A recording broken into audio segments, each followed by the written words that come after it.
Good morning students. আজকে আমরা tales of চাইল্ডহুডের second পার্টটা আলোচনা করব। আগের দিন আমরা ফার্স্ট পার্টটা শেষ করেছিলাম। চলো শুরু করা যাক। ইন 1920 সালে when I was still only 3, যখন আমি তখনও পর্যন্ত কেবলমাত্র 3 ছিলাম, অর্থাৎ আমার বয়স তখনও 3 বছর ছিল। মাই মাদার্স এল্ডেস্ট চাইল্ড, আমার মায়ের সবথেকে বড় সন্তান, কমা মাই ওন সিস্টার অ্যাস্ট্রি, আমার নিজের বোন অ্যাস্ট্রি ডায়েড ফ্রম অ্যাপেন্ডিসাইটিস রোগে মারা গেছিলেন। তাহলে এখানে দেখলাম ইন 1920 সাল a tragic incident took place in the life of the Harold family, অর্থাৎ 1920 সাল হ্যারল ফ্যামিলির জীবনে একটা বড় বিপর্যয়, একটা মর্মান্তিক ঘটনা ঘটল। সেটা কি?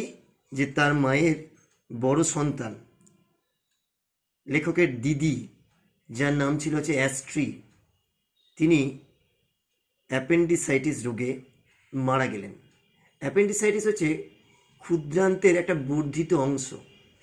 জেনারেলি কোনো ব্যথা যখন আমাদের নাভির কাছে শুরু হয়ে যখন পেটের নিচের দিকে নামতে থাকে এবং সেই সঙ্গে সঙ্গে অসহ্য ব্যথাটা হয়, একটা নৌজিয়া, একটা বমি বমি ভাব, গা গুলানো ভাব, ভমিটিং, প্রচণ্ড বমি, লস অফ অ্যাপেটাইট, খিদে কমে যাওয়া এবং হচ্ছে ডাইজেশনে সমস্যা, অর্থাৎ হজমকে সমস্যা হয়, তখন আমাদের বুঝতে হবে যে এগুলো হচ্ছে অ্যাপেন্ডিসাইটিসের লক্ষণ।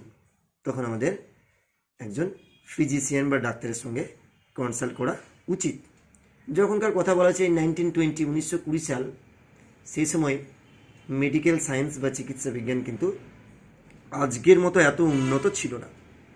নাও appendicitis is a common disease, একটা সাধারণ রোগ হচ্ছে অ্যাপেন্ডিসাইটিস, এবং কি একটা মিনিমাল একটা সার্জারি করলে অ্যাপেন্ডিসাইটিস থেকে আমরা সেই অংশটাকে বাদ দিলে আমরা কিন্তু সহজেই সুস্থ জীবনযাপন করতে পারি, আমাদের কোনো সমস্যা হয় না।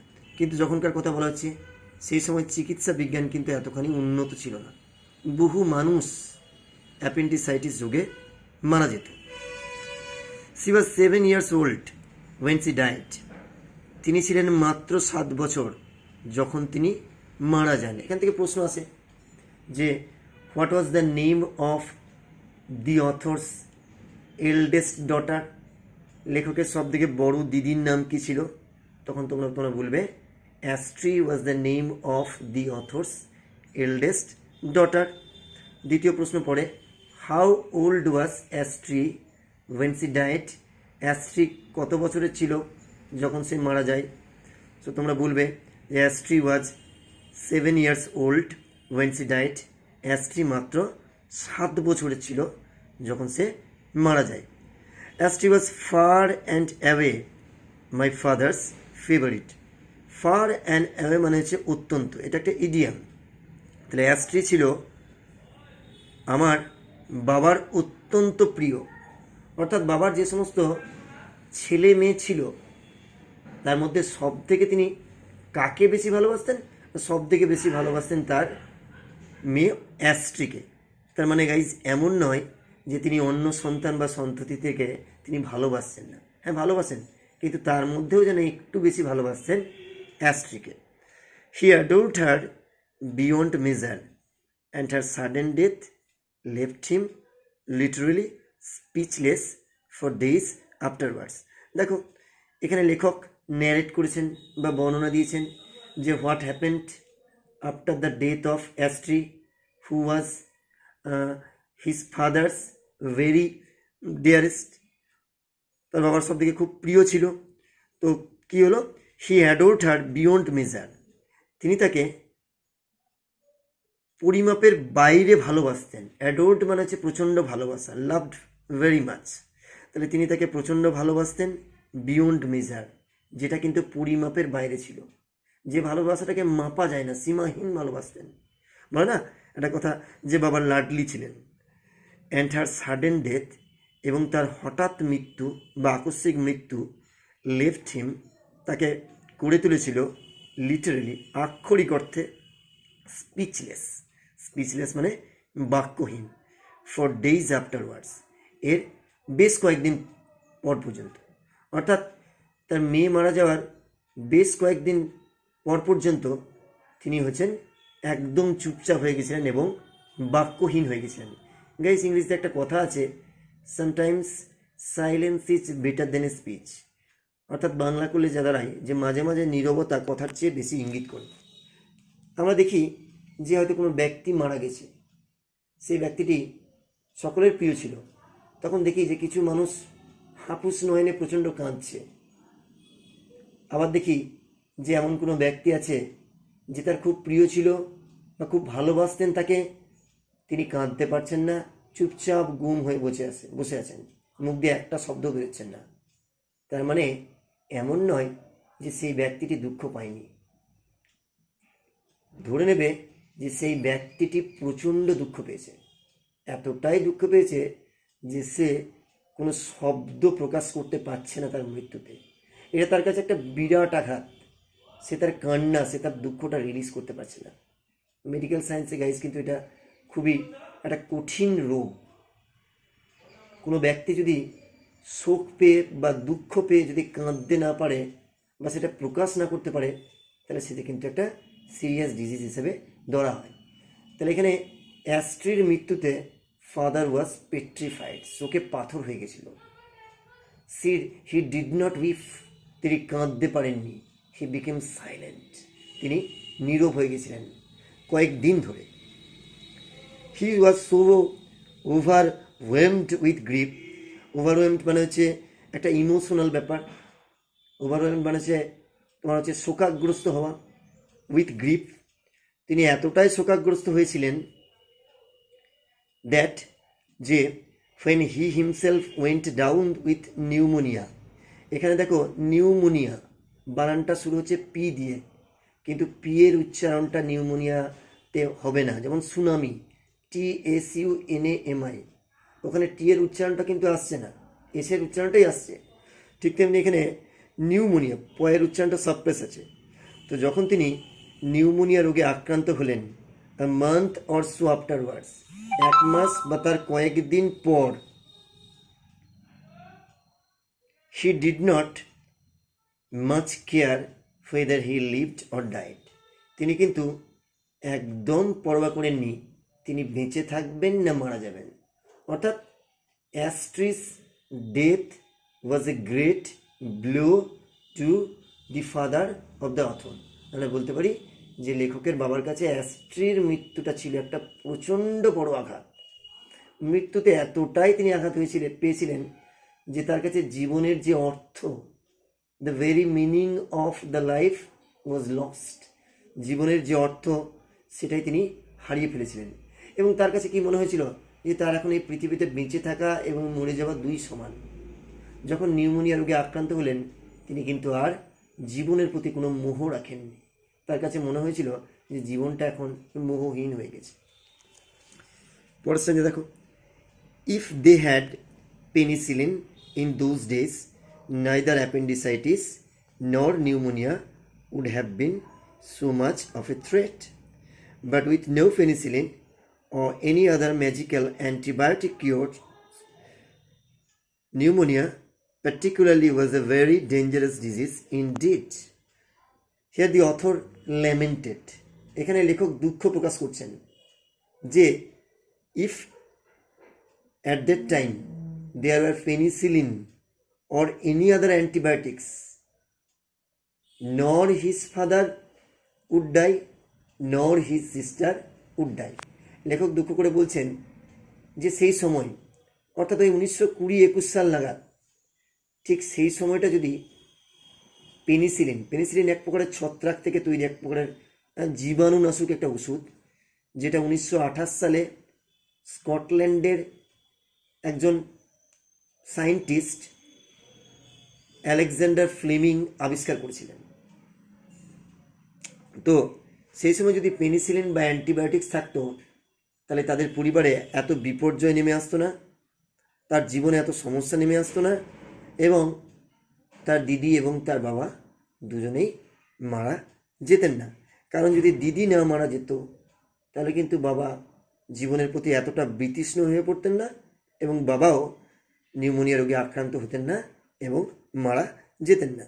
So if they had penicillin in those days, সেই সময়ে যদি পেনিসিলিন থাকতো, neither appendicitis nor pneumonia, appendicitis বা pneumonia would have been so much of a threat. Threat মানে কি? থ্রেট মানে একটা ডেঞ্জারাস ব্যাপার, একটা ভয় ভয় পাওয়ার মতো ব্যাপার। তাই লেখক বলছেন যে অ্যাপেন্ডিসাইটিস বা নিউমোনিয়া এতখানি কিন্তু ভীতিজনক ব্যাপার হয়ে বা ভীতিজনক রোগ হয়ে দাঁড়াতো না। বাট উইথ নো পেনিসিলিন, কিন্তু কোনো পেনিসিলিন না থাকার কারণে, or any other magical antibiotic cures, কিংবা অন্য কোনো ম্যাজিক্যাল মানে হচ্ছে অলৌকিক বা জাদুকরি অ্যান্টিবায়োটিক ওষুধ না থাকার কারণে নিউমোনিয়া, পার্টিকুলারলি নিউমোনিয়া বিশেষত, was a very dangerous disease indeed. সেই সময় ছিল খুবই একটি মারাত্মক রোগ, অর্থাৎ a lot of people at that time would die due to pneumonia. Pneumonia রোগে তখন প্রচুর সংখ্যক মানুষ মারা যেত। At present pneumonia is not a serious disease if it is treated on time.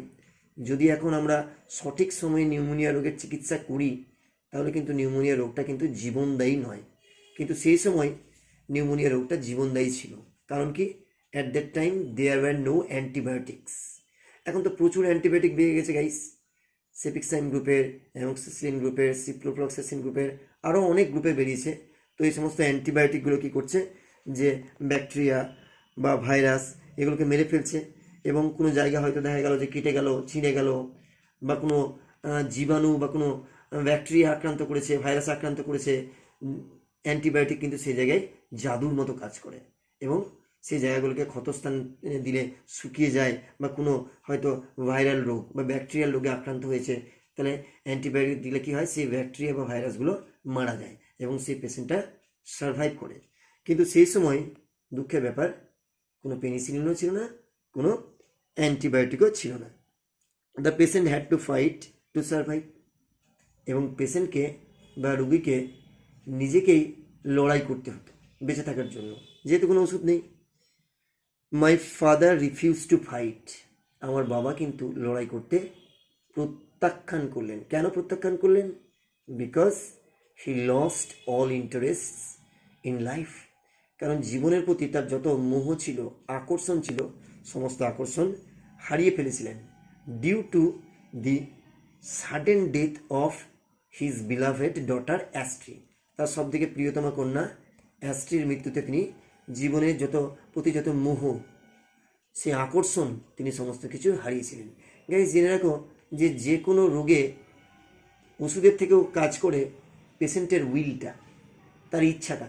কোনো পেশেন্ট যদি ভাবে যে আমি সুস্থ হব, তার মধ্যে যদি পজিটিভ এনার্জি থাকে, তাহলে কিন্তু সেই পেশেন্ট খুব তাড়াতাড়ি সুস্থ হয়ে যায়।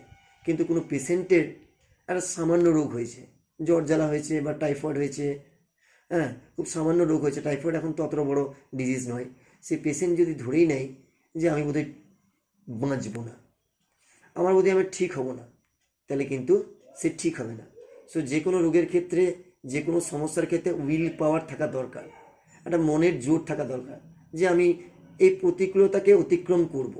এখন দেখুন, যেমন কোভিড-19 বা করোনা, এই করোনা রোগের কোনো ভ্যাকসিন এখন আবিষ্কার হয়নি, কিন্তু কোনো ব্যক্তি যদি মনের জোর থাকে, করোনা হয়েছে, তার যদি মনের জোর থাকে তাহলে কিন্তু, এবং সে যদি উপযুক্ত সতর্কতা নেয়, সে যদি আইসোলেশনে থাকে, সে যদি তোমার হচ্ছে যে ওষুধগুলো ডাক্তারবাবুরা বলেছেন সেই ওষুধগুলো নেয়, প্রচুর পরিমাণে জল খায়, প্যারাসিটামল জাতীয় ট্যাবলেট খায়, সেট্রিজিন জাতীয় ওষুধ নেয়, বা অন্যান্য যেগুলো আছে ভিটামিন সি, জিঙ্ক, এগুলো যদি সে নেয়, তার ইমিউনিটি ক্ষমতা বাড়ায়, এবং তার যদি মনের জোর থাকে, তার মধ্যে যদি চেয়ারফুলনেস, মনের প্রফুল্লতা থাকে, তাহলে কিন্তু সে এই মারণদায়ী রোগকে সহজেই হারাতে পারবে বা জয় করতে পারবে। কিন্তু লেখক বলছেন যে তার বাবার বেঁচে থাকার কিন্তু কোনো ইচ্ছা ছিল না। হি ওয়াজ থিঙ্কিং, সে চিন্তা করছিল, আই এম কোয়াইট শিওর, আমি অনেকটা নিশ্চিত অফ হিজ বিলাভেড ডটার, তার প্রিয়তমা কন্যার কথা সে ওই নিউমোনিয়া রোগে আক্রান্ত হয়ে শয্যাশায়ী হয়ে যখন ছিল তখন সে চিন্তা করছিল। এবং he was wanting to join her in heaven, এবং তিনি মনে মনে ভাবছিলেন তার মেয়ের সঙ্গে তিনি দেখা করবেন, জয়েন করবেন, অর্থাৎ যুক্ত হবেন। কোথায়? হেভেনে, মৃত্যুর পরে। তার মানে তিনি পরলোকের কথা চিন্তা করছিলেন, তার আর ইহলোকের প্রতি তার কোনো আকর্ষণ ছিল না। ফলে তিনি কি হলেন? জীবনের প্রতি তার সমস্ত ইন্টারেস্ট হারিয়ে গেল। দেখো তার ফলটা কি হলো? সো হি ডাইড, সুতরাং তিনি মারা গেলেন। হি ওয়াজ 57 years old, তার বয়স ছিল মাত্র 57 বছর। তাহলে এই স্ট্যান্ডাতে আমরা প্রথম স্ট্যান্ডাতে একটা মর্মান্তিক ঘটনা দেখলাম, the death of Astri only at the age of 7। এবং দ্বিতীয় স্ট্যান্ডাতে দেখলাম যে বাবা দুঃখে প্রচণ্ড পরিমাণে কাতর হয়ে যাচ্ছেন এবং নিউমোনিয়া রোগে আক্রান্ত হচ্ছেন। He was affected with a pneumonia disease, and at that time pneumonia was a deadly disease because there were no antibiotics, so his father expired. সুতরাং কি হলো? তার বাবা মারা গেলেন, and he was only 57 years old. My mother, আমার মা, had now lost a daughter and a husband all in the space of a few weeks. Space মানে হচ্ছে ব্যবধান। তাহলে আমার মা, যার উপর সব থেকে বেশি এই প্রভাবটা পড়ল, দেখো তিনি কি হয়ে গেলেন? হি বিকেম গার্জেনলেস, তিনি কিন্তু অভিভাবকহীন হয়ে গেলেন। বাবা ছিলেন তার কাছে মাথার উপর ছাতার মতো, একটা বটবৃক্ষের মতো ছিলেন, কারণ বাবাই গোটা ফ্যামিলিটাকে দেখভাল করতেন। তাদের এত বড় একটা খামার ছিল, একটা উডল্যান্ড ছিল, মিডোজ ছিল, প্রচুর সংখ্যক গরু ছিল, শুয়োর ছিল, মুরগি ছিল, জমি জায়গা ছিল, এগুলো তিনি দেখভাল করতেন। কিন্তু বাবার মৃত্যুতে কি হলো? My mother had now lost A daughter and a husband, স্বামীকে হারালেন এবং এক কন্যাকে হারালেন, all in the space of a few weeks, মাত্র কয়েক মাসের ব্যবধানে। তাহলে এটা একটা বিরাট ব্লো, বিরাট বড় আঘাত। একটা শোক কাটিয়ে না উঠতে উঠতে 1 মাস বা তার কিছু বেশি সময়ের মধ্যে তিনি তার স্বামীকে হারালেন। এমনিতেই পুত্র শোক বা কন্যা শোক একজন মায়ের কাছে বিরাট বড় আঘাত। তারপরে দ্বিতীয় বড় শোক তিনি পেলেন, জীবনসাথী বা স্বামীর মৃত্যু। Here C was suddenly having to face all alone the very gravest problems and responsibilities. Problems মানে সমস্যাগুলি, রেসপন্সিবিলিটিস মানে দায়িত্বগুলি, আর গ্রেভার গ্রেভেস্ট এখানে সুপারলেটিভ ডিগ্রি ইউজ করেছে, মানে সব থেকে গুরুত্ব, মানে সিরিয়াস। তাহলে লাইনটা মানে দেখো, হিয়ার সি ওয়াজ, এখানে তাকে সাডেনলি মানে হঠাৎ, হ্যাভিং টু ফেস মানে মুখোমুখি হতেই হয়েছিল, এড়িয়ে যাওয়া যায়নি, অল অ্যালোন একাইকে, the very gravest problems and responsibilities, সব থেকে গুরুতর সমস্যাগুলিকে এবং গুরুতর দায়িত্বগুলোকে। এত বড় একটা পরিবার, এতজন সন্তান, এতজন বাড়ির কর্মচারী, এত গরু, এত শুয়োর, এত জমি, এত ফার্ম, এত মিডোজ, এত উডল্যান্ডস, এগুলো একটা মহিলার পক্ষে মেনটেন করা সম্ভব নয়।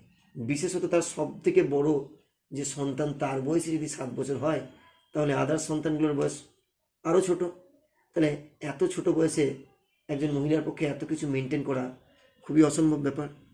She had 5 children to look after, তার 5টা সন্তান ছিল যাদের তাকে লুক আফটার মানে দেখভাল করতে হতো। সুতরাং তিনি কী করলেন? নিরুপায় হয়ে she sold the big house, সে সেই বড় বাড়িটা, সেই কান্ট্রি ম্যানশনটা, যেটা খুব মনোরম ছিল, সেটাকে তিনি বিক্রি করে দিলেন। অ্যান্ড মুভড, এবং চলে গেলেন টু এ স্মলার ওয়ান, অপেক্ষাকৃত একটা ছোট্ট বাড়িতে চলে এলেন। A few miles away in Llandaff, কয়েক মাইল দূরে ল্যান্ডাফ বলে একটা জায়গায় একটা ছোট্ট বাড়িতে গিয়ে উঠলেন। It was called Cumberland Lodge, এই যে ছোট্ট বাড়ি, এই বাড়িটার নাম কি ছিল? Cumberland lodge.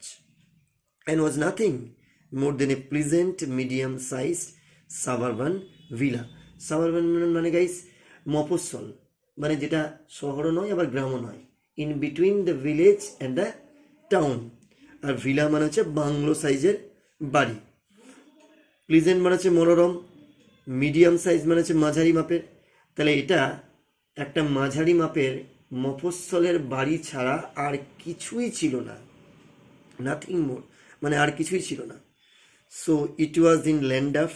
সুতরাং এই ল্যান্ডাফেই 2 years later, 2 বছর পর, when I was 6 years old, যখন আমার বয়স 6 বছর হলো, that I went to my first school, আমি আমার প্রথম স্কুলে গেলাম। গাইস, আজকে আমরা সেকেন্ড পার্টটা শেষ করলাম। যদি কোনো অসুবিধা থাকে তাহলে কমেন্ট বক্সে জানাবে, আর চ্যানেলটাকে সাবস্ক্রাইব করবে। Thank you very much.